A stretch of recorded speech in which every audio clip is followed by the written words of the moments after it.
Tu aimerais faire une reconversion professionnelle pour devenir plombier, électricien, plaquiste ou encore boulanger, sache qu'il existe en France un centre de formation qui te permet de te former à plus de 270 métiers et ça s'appelle l'AFPA. L'AFPA, c'est un centre de formation qui a été créé après la Seconde Guerre mondiale pour justement former rapidement des adultes au métier du bâtiment. Alors depuis, forcément, ça a bien changé puisqu'ils ont élargi leur offre de formation et ça va vraiment du bâtiment au métier de la restauration jusqu'au métier de bureau pour proposer des formations de CAP à Bac+3, Bac+4. Et si je t'en parle, c'est que j'ai moi-même fait l'AFPA au centre de Tours-Nord. Et avant que je m'inscrive du coup dans ce centre, j'étais à la recherche de vidéos, de feedback, de témoignages. Et à l'époque, je n'avais strictement rien trouvé. Donc je m'étais promis de faire une vidéo si j'arrivais à être diplômé. Et spoiler, j'ai été diplômé.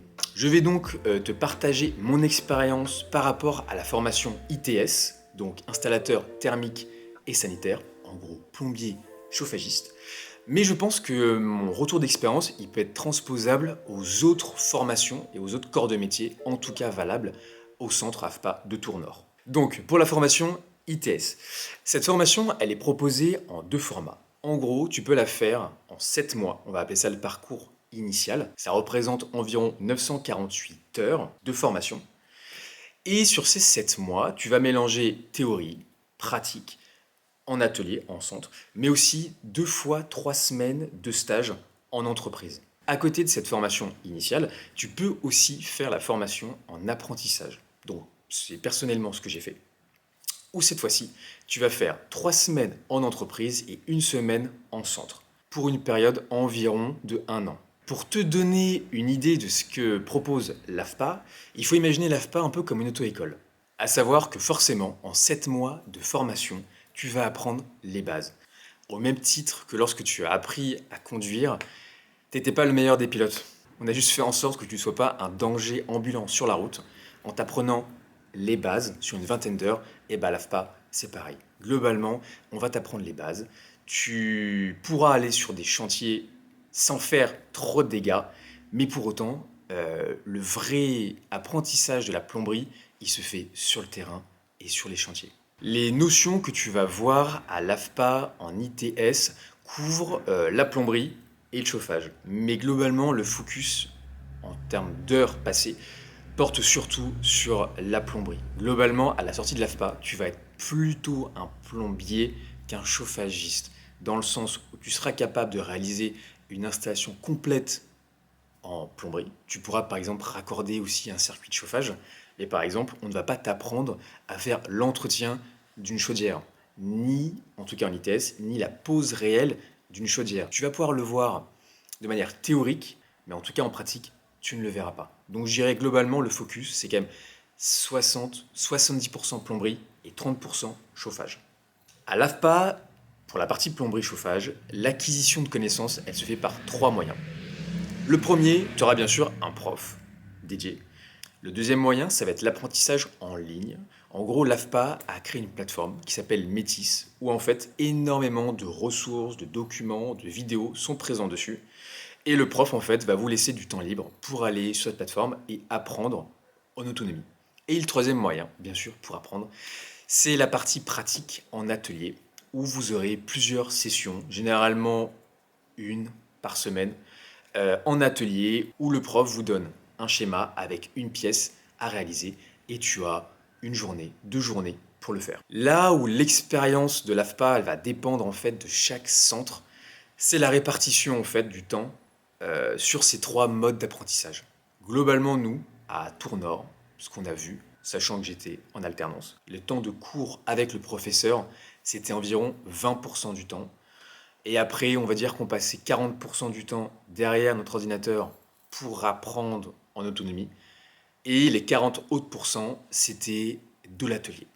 Alors, forcément, ça n'engage que moi. Et c'était mon exemple pour l'AFPA de Tournord. Mais ça peut être un peu décevant. Ça peut être un peu compliqué d'apprendre, d'avoir autant d'apprentissage derrière un ordinateur. Donc, ça va demander pas mal de travail personnel. Et il faut être adapté, il faut être prêt à travailler en autonomie. Cette répartition du temps, elle peut être un peu frustrante parce que le top, c'est de pouvoir échanger au maximum avec un prof et de pouvoir passer beaucoup de temps en atelier. La vérité, c'est que forcément les centres AFPA, comme un peu toutes les autres centres de formation, manquent en fait parfois de personnel. Et donc c'est plus simple en fait d'envoyer les élèves derrière un ordi bosser parce que le prof pendant ce temps-là, il peut avancer sur la partie administrative. Ça arrive que ces profs gèrent un autre groupe en même temps, nous c'était le cas, qui doit jongler entre les deux et forcément il ne peut pas être partout à la fois. Et tout ça, ça va dépendre du centre, mais aussi du prof. Il y a des profs qui sont plus théoriques, d'autres qui aiment, qui adorent la pratique. Et donc, le ratio théorie-pratique changera forcément. Le public, qui sont les camarades de classe à l'AFPA. C'est là où c'est très cool. Globalement, il y a de tout. L'âge des étudiants varie de 17 ans jusqu'à 50. Et globalement, c'est la bonne nouvelle avec l'AFPA, c'est qu'il n'y a pas d'âge en fait pour se reconvertir. Il n'y a pas d'âge pour apprendre un nouveau métier.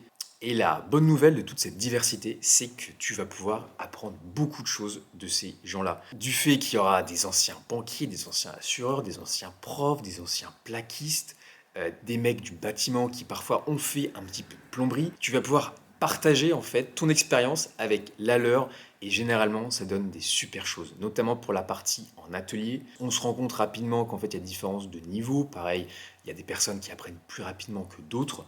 Il va y avoir une solidarité entre les stagiaires, on appelle ça les gens qui sont en formation à l'AFPA. Parlons maintenant prix. Quel est le prix pour se former et devenir plombier chauffagiste?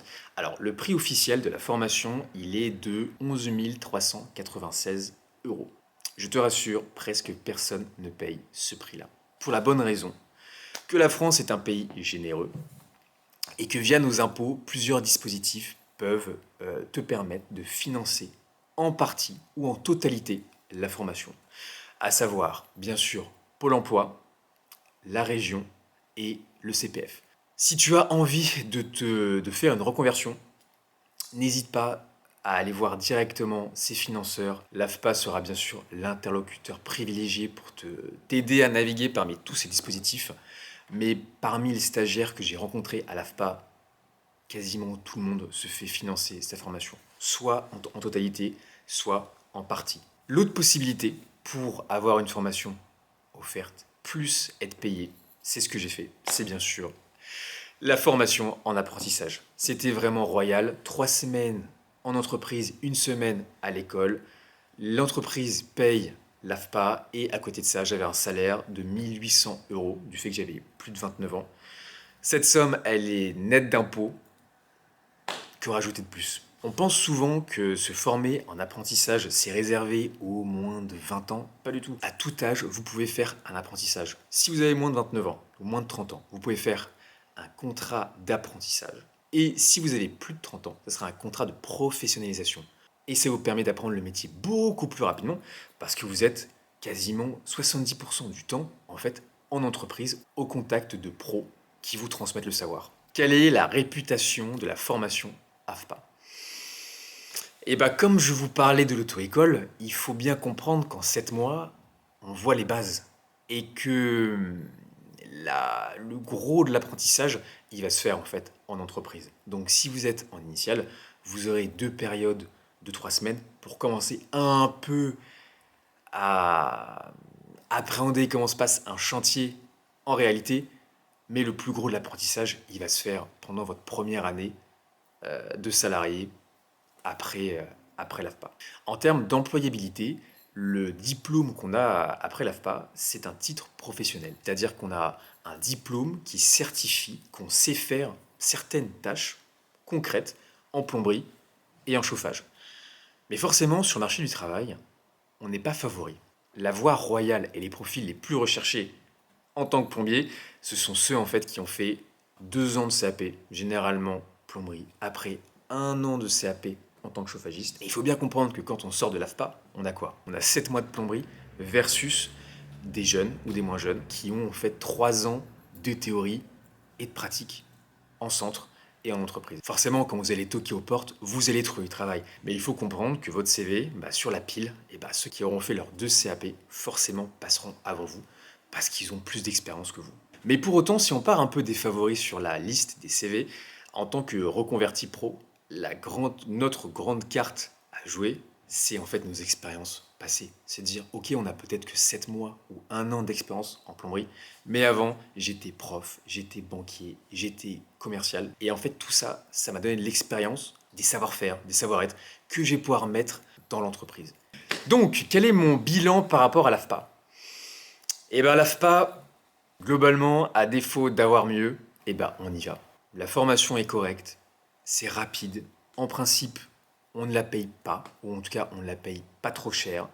Au bout des 7 mois, des 1 an en apprentissage, on sait faire quand même pas mal de choses qu'il va falloir compléter en entreprise. Parce que les alternatives à l'AFPA, il n'y en a pas 50. Ma recommandation, c'est si vous êtes intéressé pour faire une reconversion en tant que plombier ou dans n'importe quel domaine, allez faire les portes ouvertes AFPA ou des autres centres que vous avez vus et posez des questions aux stagiaires. Ne vous contentez pas des plaquettes.